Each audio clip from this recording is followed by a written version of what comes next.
Hello friend, मैं doctor Jitendra Mohan भट्टा जौनपुर। आज हम लोग एपिस मेलिफिका 30 डॉक्टर ईबी नैस के होम्योपैथिक लीडर्स नैस बुक के होम्योपैथिक सिम्टम के बारे में डिस्कस कर रहे हैं। लक्षण: ड्रॉप्सी, जलन, इतना पैना दर्द जैसे शहद की मक्खी ने डंक मार दिया। आँखों की पलकों, गला, अंगुल बेड़ा, खूनी, बवासीर, जरायु, विशेषकर दाहिनी ओर का जरायु, दोनों स्तनों में सूजन और त्वचा में विसर्प, शीत पित्त या जहरीला फोड़ा, बहुत अधिक सूजन, सारे शरीर में या शरीर के किसी खास भाग में, चेहरा, कान, आँख की निचली पलकें, कंठ, डिप्थीरिया, जननेंद्रिय, विशेषकर अंडकोश, त्वचा में विसर्प और शीत पित्त, सभी जगह, सारे शरीर में शोथ, सूजन। इन सभी अंगों में सूजन के साथ डंक मारने की तरह तेज दर्द होता है या बिल्कुल ही दर्द नहीं महसूस होता है। माइल्ड सिम्टम में मस्तिष्क विकारों से ग्रसित रोगी एकाएक जोर से चिल्ला उठता है और इसके बाद ही कुछ समय के लिए बिल्कुल स्तब्ध रह जाता है। रोगी को प्यास नहीं लगती, विशेष रूप से शोथ और सविराम ज्वर में बुखार की गर्मी बढ़ने पर भी रोगी को प्यास नहीं लगती। रोगी की त्वचा पर कभी पसीना आता है तो कभी यह बिल्कुल खुश्क हो जाता है। रोगी को ऐसा लगता है कि उसकी सांस रुक जाएगी।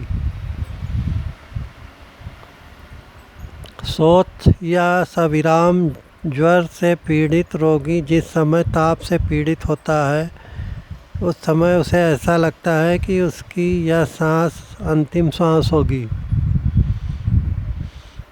वृद्धि या ह्रास: कैसे रोग बढ़ता है और घटता है। कैसे रोग बढ़ता है? निद्रा के बाद छूने पर तनिक सा भी स्पर्श रोगी को सहन नहीं होता। गर्मी और गर्म कमरे में रहने पर, ठंडे कमरे में, ठंडी हवा में और ठंडी वस्तुओं का लेप करने पर रोग में कमी आती। दब जाने वाले या बार बार पलट कर आने वाले स्फोटक ज्वर, खसरा, शीत पित्त और लाल ज्वर जनित विकार या दुष्परिणाम। रोगी अतिसार से पीड़ित रहता है और उसे ऐसा लगता है कि गुंडा में मल रोकने की क्षमता नहीं रह गई या मलद्वार का मुख खुला हुआ सा लगता है।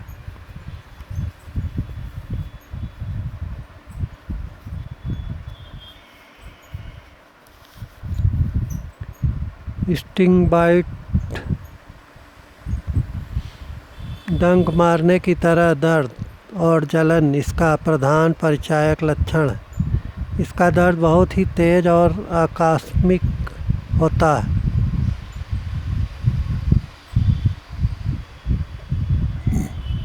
जैसे शहद की मक्खी ने सहसा डंक मार दिया हो। इस प्रकार की पीड़ा इस औषधि का वैसा ही विशेष लक्षण है जिस प्रकार खुजली एगेरिकस 30 या 200 का और जलन आर्सेनिक अल्बा 200 का और सल्फर 200 का।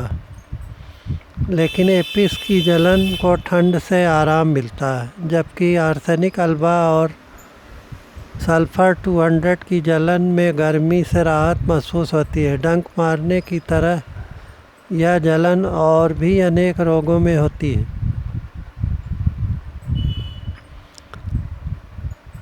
मस्तिष्क को ढकने वाली झिल्ली में जब डंक मारने की तरह का दर्द होता है और रोगी पीड़ा से भयंकरता से साथ कारण एकाएक जोर से चीख पड़ता है। मस्तिष्क में जल संचय, मस्तिष्क, मेरु, मज्जा प्रदाह और टाइफस सेरिब्रलिस जैसे भयंकर रोग से में भी इसी प्रकार की अवस्था उत्पन्न होती है। इस विकार का उपचार एपिस से ही हो सकता है।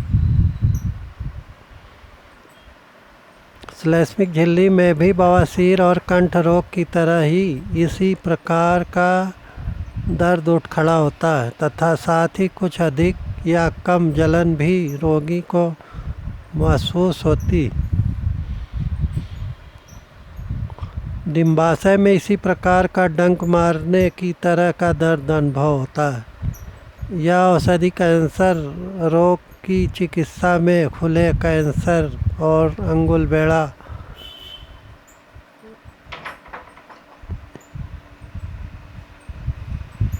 रोग में भी बहुत प्रभावशाली।